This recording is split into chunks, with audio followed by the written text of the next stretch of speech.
ikiwemo maji na barabara. Nataka niseme mambo mawili. Ya kwanza ni hiyo mambo ya kupanua uchumi wetu ili tuwe na nafasi za kazi kwa vijana wetu.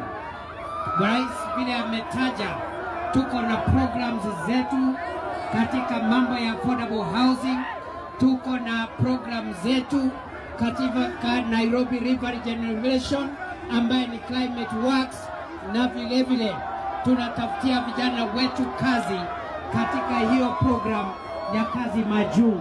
Kwa hivyo tunaomba ya kwamba tushirikiane ili tusaidie kujenga nchi yetu na kupanua nafasi ya kazi.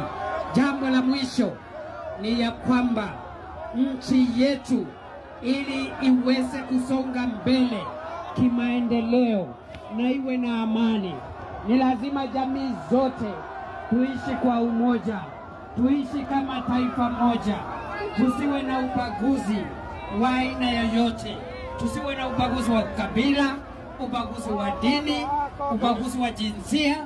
Ni lazima tushikamane, na ndio unaona rais amekutanisha viongozi wote pasipo kujali vyama vya kisiasa ama kabila. Lazima tuwe Kenya moja. Asante.